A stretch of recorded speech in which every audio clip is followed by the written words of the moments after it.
Kenneth Povey and his wife are accused of the murder of Charles Oldbury at the Pines residential hotel run by them, and also of conspiring with Leonard Saxton, solicitor's clerk, to obtain fraudulently the sum of £30,000 from his estate. Yesterday, Mrs. Povey told the court that Leonard Saxton, the principal witness for the prosecution, had been her lover. Mrs. Povey, you will understand that the court requires to know about your relationship with the chief witness against you. You do see that? Yes, ma'am. Right. Now, will you please tell the court what happened on the evening of November the 22nd? Dinner was served at the usual time, 7:15. Mr. Oldbury had been out to the cinema that afternoon and had got a bit cold. It was freezing all day, and he told me that the cinema had been very cold. He didn't look very well. I said that instead of having coffee in the lounge with the others after dinner, he should run a hot bath, and I'd get Maria to bring him up a drink to his room later. Was this usual, looking after a resident like this? Oh, yes. We really tried to make them feel at home. It doesn't help if they get ill. We just couldn't manage. No, I see that. And did he do as you suggested? Yes, he left the table and went upstairs. And ran the hot water? Well, I assume so. I heard the water running. Now, what was Maria doing at this time? Oh, clearing the dining room. Not washing up? Oh, no, she had the coffee to serve in the lounge first. I see. Now, how long between the clearing of the dining room and her washing the pans and dishes? Oh, 20 minutes. Then if Mr. Oldbury started to run the hot tap when he left the table, and Maria heard it running when she was washing the pans and dishes, it must have been running for a whole 20 minutes. Oh, that isn't what happened. Well, would you please tell the court what did happen? Mr. Oldbury left the dining room and went upstairs. He went into the bathroom and turned on the hot tap and then went to his room. He couldn't find his bath towel, so he came down again, turned off the hot tap, and then he came to find me. How do you know that this is what happened? Because I said I would get him a towel and put it in the bathroom ready for him. When I went up, the bath had hot water in it. And where was Mr. Oldbury? He'd gone to his room to get undressed. I see. What was the next thing you heard? The sound of water running again. And what did you assume it to be? Mr. Oldbury running the cold in. After 20 minutes, on such a cold night? Well, the water was very hot, and he'd run a lot in. Now, where were you when this happened? I was in the kitchen helping Maria. And yet we've heard Maria state that the water, when she felt it in the kitchen tap, was hot, sufficiently so that she did not require the pan of water that she'd put on the stove to heat. But Detective Inspector McGovern has told us that it took 35 minutes for the water to heat up again. So surely after only 20 minutes, the water would be tepid at the most. Oh, that is easily explained, my lord. I'd be greatly obliged if you would do so. When it's very cold, my husband turns the thermostat up. On the hot water tank? Yes, it's an immersion heater. Had he done so on this occasion? Oh, yes. I said, Ken, it's so cold, you better turn the heater up. Did you actually see him do it? Yes, my lord. And was it turned down again after the cold spell had passed? Yes, I did. The weekend was very mild again, and it's a waste of electricity. Yes, now let's see. This would be the weekend of the 24th, 25th of November. Yes, my Well, lord. this must affect the police experiments. Perhaps Detective Inspector McGovern could be recalled, my lord. Mr. Golding. I've no objections, my lord, when Mrs. Povey has finished her evidence. Yes. Carry on, Miss Tate. My lord. So you were saying, Mrs. Povey, that you were helping Maria with the washing up, is that right? Yes, ma'am. Now, what happened next? When Maria had finished the washing up, I let her go. But what about Mr. Oldbury's hot drink? Maria's a Catholic, wanted to go to confession, so I said not to bother, I'd do his drink. And did you? Yes, I made him some drinking chocolate and took it up to his room. About what time was that? About 9. And was Mr. Oldbury there? No, What did you think? that he was still in the bath. The bathroom door has frosted glass panes, and the light was still on. I just left the drink in his room. Now, will you tell the court what took place later? About 11 o'clock, I went round the house switching out the lights, and the light was still on in the bathroom. I opened the door, and there was Mr. Oldbury, and I ran for my husband. Now, wasn't it unusual for the door not to be locked? Well, there is a lock, but the residents are not encouraged to use it. Yes, I see, a sensible precaution.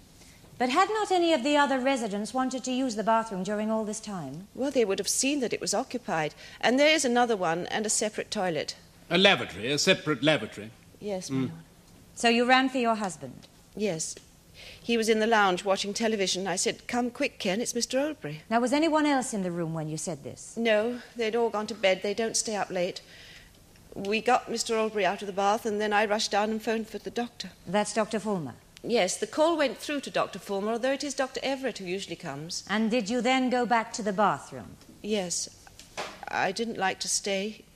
He was such a nice old man.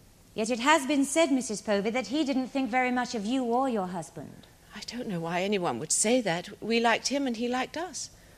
Did you run the bath water away? Yes. Before you got him out? After. Why did you do that? It seemed quite natural, sort of tidy, I suppose. Now, you told your husband that the doctor was coming, but you didn't stay. Yes. The doctor came very soon after that. I let her in, and I didn't see Mr. Oldbury again. Right. Now, I want you to think about something else, Mrs. Povey. When did you first meet Leonard Saxton? A year ago last Christmas. And what were the circumstances? He'd come to see Mr. Oldbury about some business. Mr. Oldbury always kept a bottle of sherry in his room, and he invited Ken and I to join him and Leonard in a pre-Christmas drink. And what was the next occasion when you met him? He telephoned one morning to ask Ken and I if we'd have a drink with him in the castle before lunch. I told him Ken was out, and he said, would I like to come, and I did. Why did you? There seemed no reason not to. He was nice enough. And did you meet him again after that? Yes, lots of times. How often? I don't know, about once a week. Where did you meet him? In the park, in the cinema sometimes. And what did you do? Made love. That isn't true. Silence! Was your husband aware of what was going on? No, ma'am, not then. Let's be clear about this. Earlier you said Saxton became your lover. Now you say you made love. Yes, ma'am. I do wish people wouldn't beat about the bush, Miss Tate. It's a not uncommon biological activity. So you met Saxton about once a week and you were occasionally intimate? Yes. How long did this liaison go on? Until the summer. And why did it stop then? I thought it ought to end. Oh, not a belated sense of guilt, surely. Why did you do that? He was getting too intense. Everything she's saying is lies. Mr. Saxton, you may have an opportunity to speak again later, but you must not interrupt the proceedings. Yes, Miss Tate? My lord, in what manner too intense? Too demanding. He wanted me to leave my husband and go away with him. Now, during this time that you had the relationship, did he ever discuss money? Yes. In what context? Well, he knew we were having trouble over finances, and he said he would like to assist. He'd won a lot of money on the National, he said. Did you believe him? Oh, yes, he used to bet heavily. And did he assist you with money? No, the winnings soon went. How did he take it when you decided enough was enough? Very badly. He said he'd got into debt because of me. What exactly did he mean? Well, he accused me of leading him on and pretending that I was going to run away with him, and that's why he'd been betting so heavily. And had you led him along? In a way, yes. I did like him a lot, but I never said I'd leave my husband. Now, when did you bring things to a head, Mrs. Povey? The end of July. And did he ever suggest that you might repay this money that he claims to have spent on you? Yes, he asked for £500 or he'd go to my husband. What did you do? I told Ken first. Wasn't that a bit hasty? Well, Leonard was getting very nasty by that time, and I didn't know where it would all end. You feared blackmail? Yes. Nevertheless, we do know that in August he did obtain £500 from your husband. Well, Ken said that if... Yes, it's all right, Mrs. Povey. I'll ask your husband about that. Now, did you see much of Saxton after you'd broken with him? Hardly at all. But he did come to the Pines, didn't he, to see Mr. Oldbury? I used to avoid him. He would only say nasty, vindictive things to me if he saw me. The telephone at the Pines, it's in the hall, is it not? Yes, it is. November the 5th was a Monday. Do you remember that particularly? Yes, my husband went up to London that day. My Lord Kenneth Povey kept an appointment with a consultant in Wimpole Street that day in connection with an insurance policy medical. I'm prepared to call the consultant. As my learned friend would tell the court what time the appointment was kept. I'm grateful to my learned friend. Mr. Povey was seen at 12:30, my lord. I'm obliged. Now, Mrs. Povey, you drove your husband to the station that morning. What time? Oh, for the 8:15 train. And when did you next see him? Not until about 6 in the evening. But Leonard Saxton says that your husband telephoned him about midday. There are such things as long-distance telephones, Miss Tate. I'm aware of that, my lord, but is it likely that Povey would have conducted a call of this kind whilst waiting to see a doctor?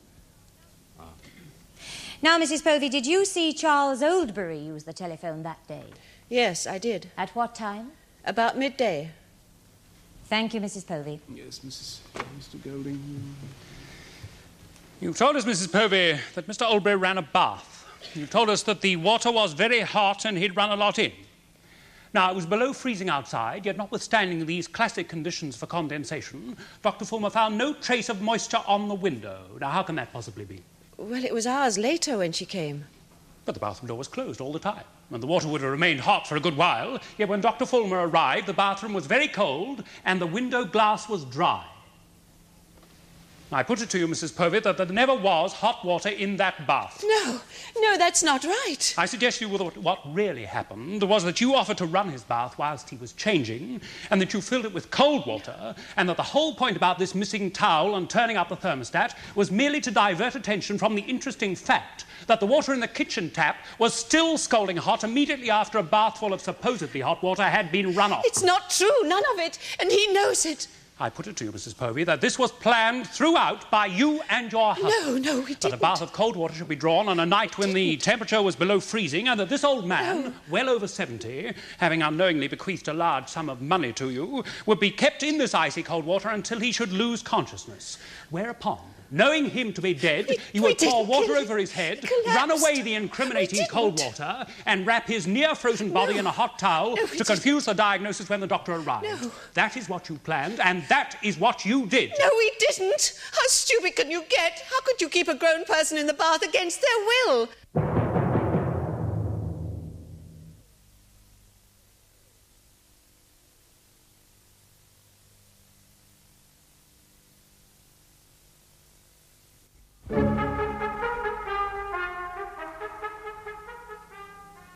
In your outburst a few minutes ago, you asked a question, Mrs. Povey.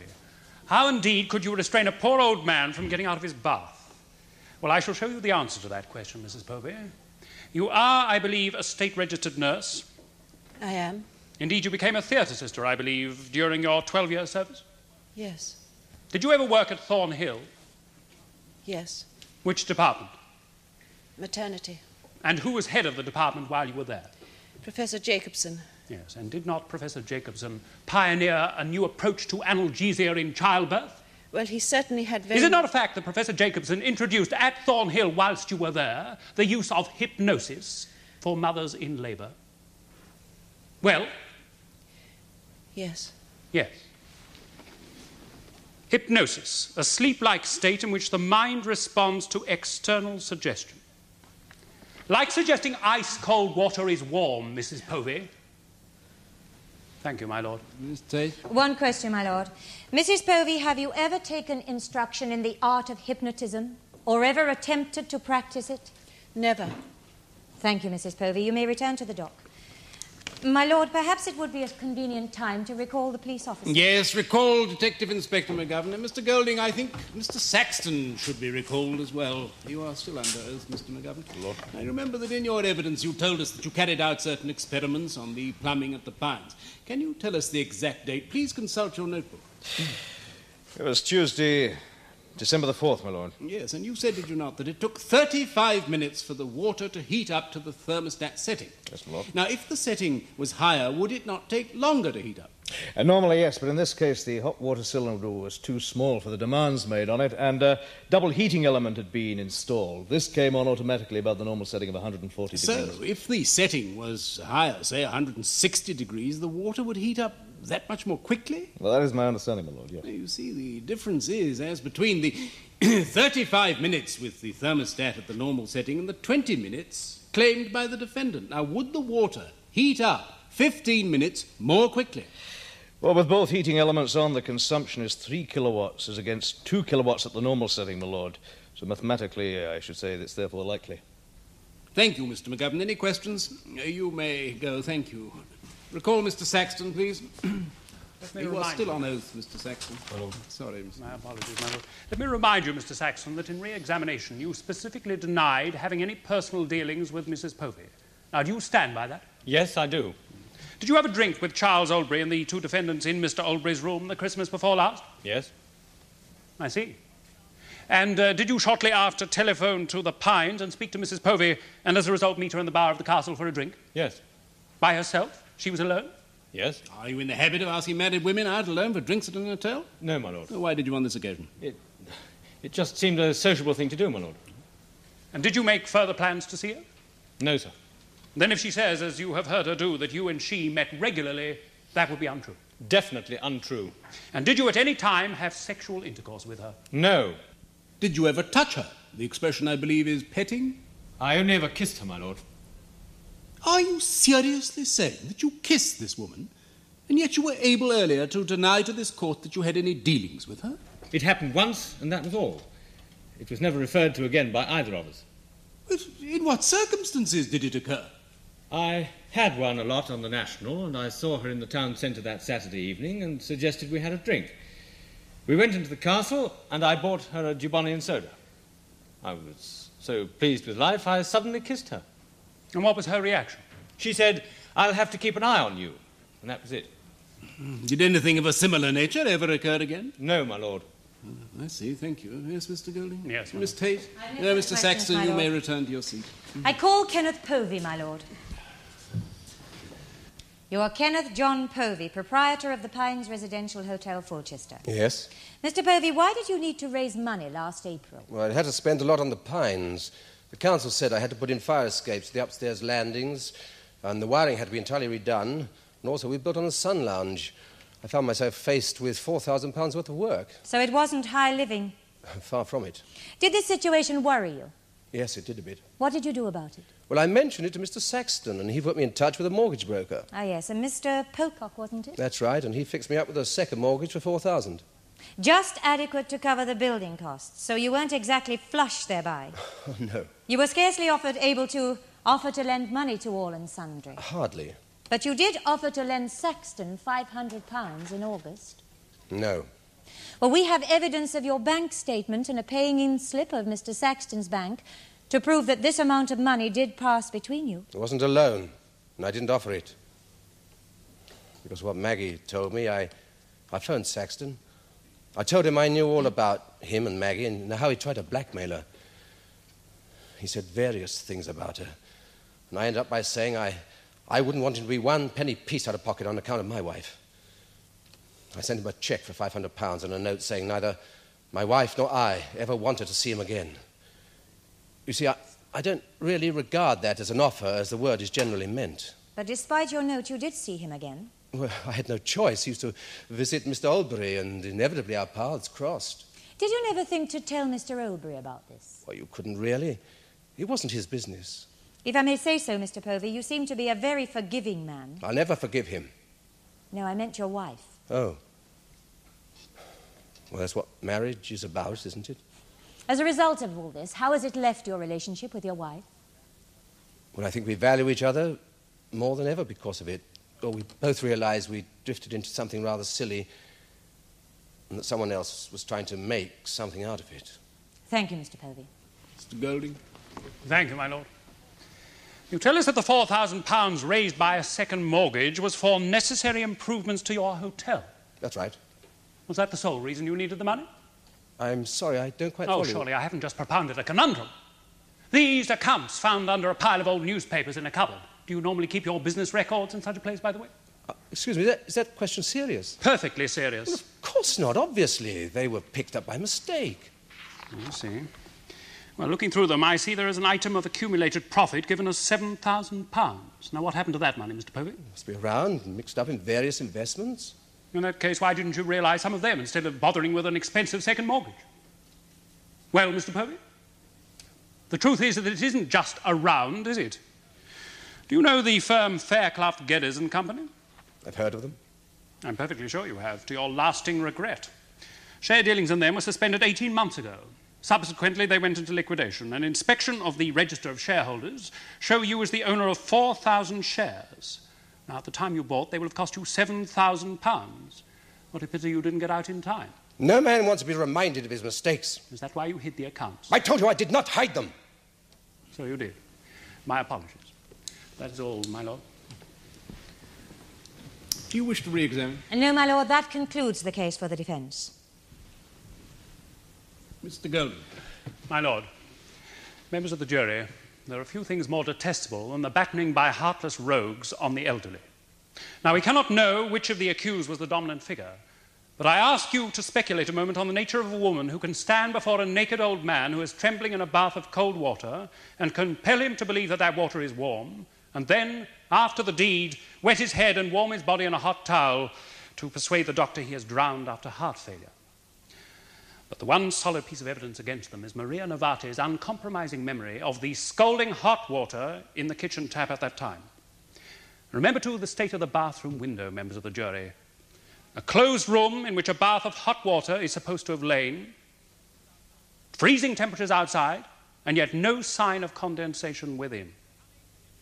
In cunning and ingenuity, this was a murder of more than usual repugnance, and for what? So that Kenneth Povey and Margaret Ellen Povey can benefit dishonestly by an old man's will.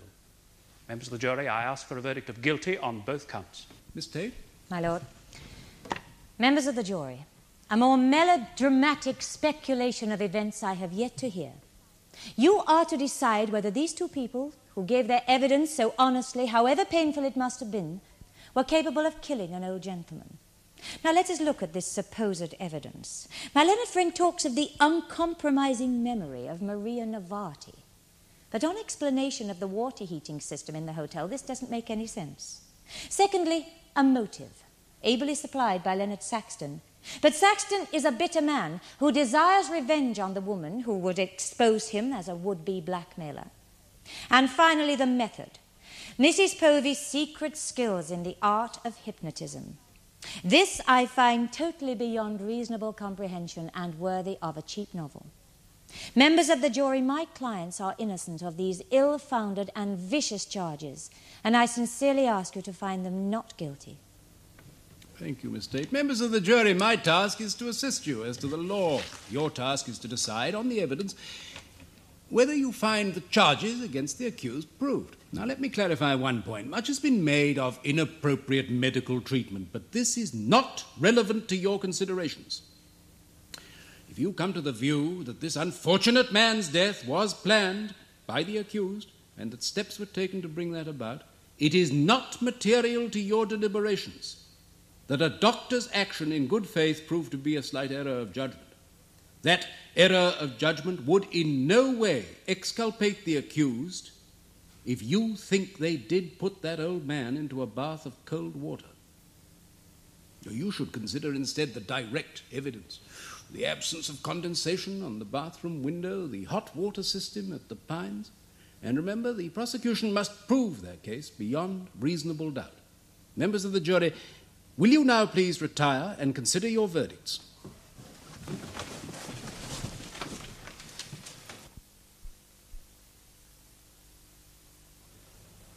On the first count of murder, do you find the defendant, Kenneth John Povey, guilty or not guilty? Not guilty. Do you find the defendant, Margaret Ellen Povey, guilty or not guilty? Guilty. On the second count of conspiracy to defraud, do you find the defendant, Kenneth John Povey, guilty or not guilty? Not guilty. Do you find Margaret Ellen Povey guilty or not guilty? Guilty. Are those the verdicts of you all? Yes.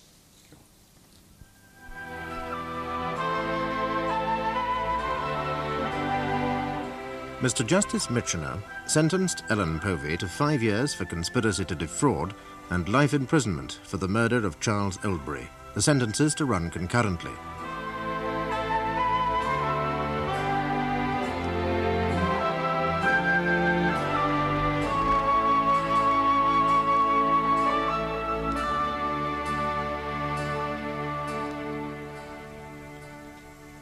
Next week, you can join another jury when our cameras return to watch a leading case in the Crown Court.